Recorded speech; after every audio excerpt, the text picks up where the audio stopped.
give me 3 reasons for why you think this business didn't grow or didn't grow in the last year, Guys, all of you got to change your positioning. Like you're almost too much asking to buy the business instead of just being like skeptic. Look, man, I have hundreds of deals. Why do I wouldn't want to do your deal? Why your deal is even good in the first place? If the business was amazing, like if you were buying Apple, you wouldn't sell the business. Do we all agree on that, guys? Right? If he was selling freaking MacBook and AirPods and iPhones, he wouldn't sell the business to you. So there's a reason for everyone to sell the business. It means that so tired and they don't think they can grow the business to the next step. Yeah, I mean, they want to retire, but then it's like, cool, if they really want to, I mean, here's the thing. If the business was really amazing, the business would be so good, no one would sell the business. Guys, like you got to start with that kind of belief to begin with. And my belief, so I'm just sharing with you my beliefs, right? My belief is that if the business was amazing, they wouldn't sell it. Then another belief I have is that no business is amazing. Every small business is a horrific, tragic mess to deal with. Every business alive, I don't care if it's small or big one, and test me for that. Every business, if you ever worked in a company, I'm talking multi-billion-dollar companies and I'm talking few employees, there is no business that isn't in the mess, period, 100%. So when you're talking to a business that you're looking to buy, you gotta be skeptical in the first place and be like, why are you even selling? Why are you even talking to me in the first place? Cool, you have a great brand, okay, so why you just keep it? Why you even need me? Why you want to sell the business?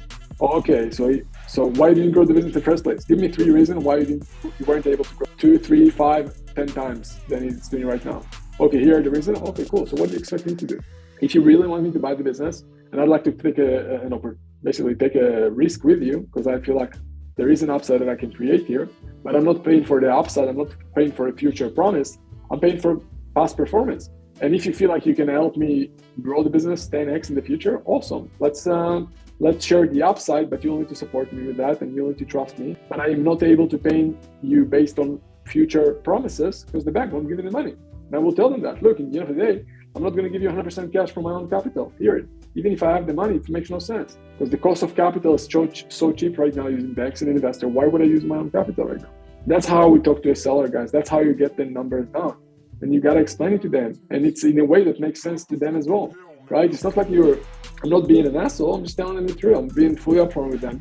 Telling them, look, I'd love to buy your business. I'd love to pay you a fair price, but you're asking me for, I don't know what's the bottom line numbers, but you're telling the business is losing money. In theory, the market won't recognize it as a profitable business. So how are you expecting to pay $900,000 for a business that isn't making money?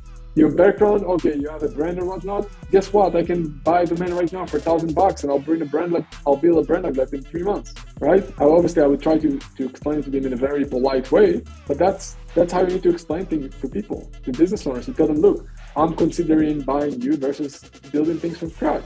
So if I were you right now, I'd go back to that person and be like, look, here's what I got from that bank, and take that conversation aside for a second. I would talk to enough banks to figure out what the most amount of money you can get, right? To figure out, okay, how much can I raise so I'm safe, so I have more working capital to play with. But at the same time, we go to the seller, explaining, look, I'd love to buy your business, but look at what the banks say. Your business is losing money. The banks tell me you're losing money. They want to give me money to buy you. And I can't put 100% of my own capital because it's too much of a big risk. I got to de-risk myself somehow. And guess what? Me using the bank is also taking a lot of risk because I might need to sign personal guarantee. What do you want me to do, Mr. Seller? What would you do if you're in my shoes? Right, guys, it's all people business. It's all comes back to negotiations and back and forth, just conversation with people and finding out what's the best scenario for both of you. Guys, be more skeptic, be more of a snob when you're talking to business owners that you're thinking of buying. Because if the business was so amazing, they wouldn't sell it. Do we all agree on that, guys? If you were the owner of Apple right now, would you sell your business? It's an amazing business, right? Come to an understanding that if someone is selling his business, he's tired, he lost enthusiasm. Take business from 1 million to 3 million to 5 million to 10 million to 20 million to 50 million to 100 million. All those are different breakpoints, and every breakpoint requires a different level of energy and certainty and skills that most people don't have. There's a reason that 98% of businesses are not making more than like $1 million a year in sales in the US, right? So that's where I would start with, my friend. I would first of all go back and have a conversation with the owner. I'd explain it to him. I'd be like, look, I'd love to do the deal with you, but you need to understand that your business right now is, with all the respect, I'm not buying Apple here. And I'm taking a lot of risk. I have a lot of opportunities. I need to de-risk myself somehow. I feel like if I'm bringing my commitment, my skills, my background, my leadership skills, my business skills, I believe that I can turn around the business and make it better. But understand that right now the market just won't value the numbers that you're making. So how do you expect for me to pay you numbers based on, random arbitrary goal that you have? Because everyone want to make $1 million for his business, because that will align to, I don't know, go and buy a nice boat or a nice second house.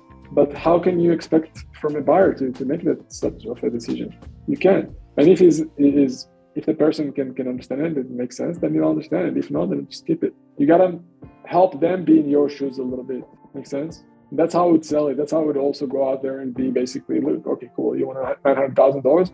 All right, beautiful. Let's see how I can get you that number. First of all, ask them, do you understand it right now based on the numbers you're doing? You're not worth $900,000. Do you understand that? No, you don't? Okay, cool. Let me show you 3 other acquisitions in your space. Here are the numbers they made. Here what they would sold for.